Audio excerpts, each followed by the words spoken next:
سلام كمسك الختام. به نام خداوند بخشنده و مهربان. الحمد لله رب العالمین والعاقبة للمتقین والصلاة والسلام علی نبینا محمد و علی آله و اصحابه اجمعین. السلام علیکم و رحمت الله و برکاته.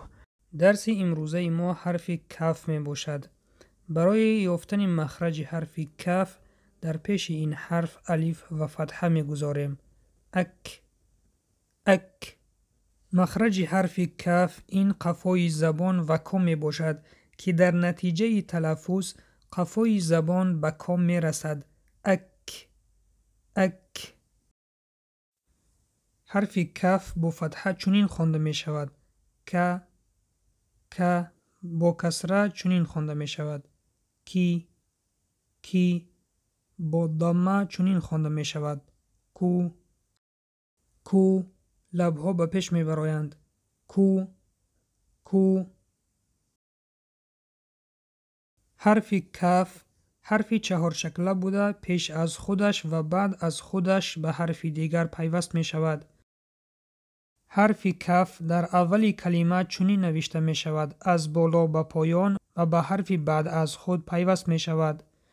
و در بین کلمه چنین نوشته می شود: از پایان به بالا و بعد از آن به پایان به حرف پیش از خود و بعد از خود پیوست می شود. و در آخر چنین نوشته می شود: از پایان به بالا باز به پایان و به حرف پیش از خود پیوست می شود. و در علاهیدگی چنین نوشته می شود: از بالا به پایان. یک قاعده حرف کاف را خواستم به شما بیان کنم. اگر حرف کاف با سکون آید صفت حمز را می گیرد. یعنی بعد از تلفظ باید ما هوا را سر بدهیم. اک. حس کرده ایستاده اید؟ هوا را سر می دهیم. اک. مثال: الله اکبر. الله اکبر. اگر هوا را سر ندهیم حرف کاف را تازه تلفظ نکرده ایم. مثال: اک. یعنی حرف کاف تازه تلفظ نمی شود که این خطا می باشد. اکنون بیایید با هم مثال های حرف کاف را می خوانیم. یکم: کاف با فتحه، میم با سکون. کم. مثال دیگر: کاف با ضمه، میم با سکون. کوم. لبها به پیش می برایند. کوم. مثال دیگر: کاف با ضمه، نون با سکون.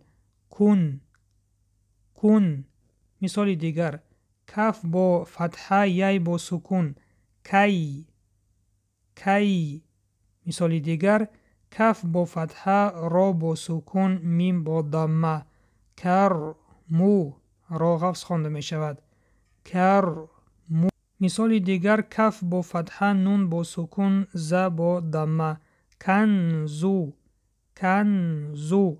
مثال دیگر: کاف با فتحه، ت با فتحه، ب با فتحه. کتب. مثال دیگر: ت با فتحه، را با فتحه، کاف با فتحه. تراک. را قفس خوانده می شود. تراک.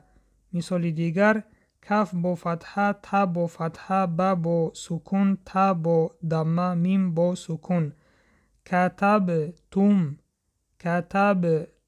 حرف با حرف قلقله است، صدا می دهد. کتبتم. مثال دیگر: یای با فتحه، ت با سکون، را با ضمه، کاف با ضمه. یترکو. حرف ت صفت حمز را دارد که هوا را سر می دهیم. یترکو. مثال دیگر: الف با فتحه، میم با فتحه، را با فتحه، ت با سکون، کاف با فتحه. امرتک. مثال آخر: میم با ضمه، میم با سکون، کاف با کسره، نون با سکون. ممکن. بیایید مثال ها را باری دیگر تکرار میکنیم.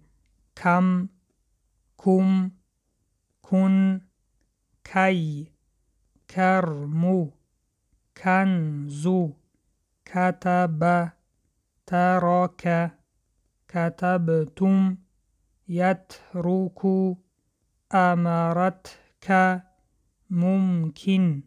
این بود پایان درس امروزه. وظیفه خانگی قاعده، شکل‌ها و مثال‌های حرف کف را در دفتر کاری خود بنویسید. فراموش نکنید که تنها گوش دادن این 4-5 دقیقه درس به شما کافی نیست. شما باید خود آموزی کنید. این درس ها به مثل آنند که کسی به شما راه را نشان داد و اگر خودی شما حرکت نکنید در این راه به مقصد نمی رسید. پس سعی و کوشش را فراموش نکنید تا که با آسانی الفبا را آموخته به قرآن خوانی شروع کنید. و در زیر این نوار سروغه این کتاب را می گذاریم. در آمده از پلی مارکت فراورده درس را باری دیگر تکرار بکنید. به نهایت برنامه خوب است. منتظر درس های آینده باشید و دعا را در حق ما فراموش نکنید. السلام علیکم و رحمت الله و برکاته.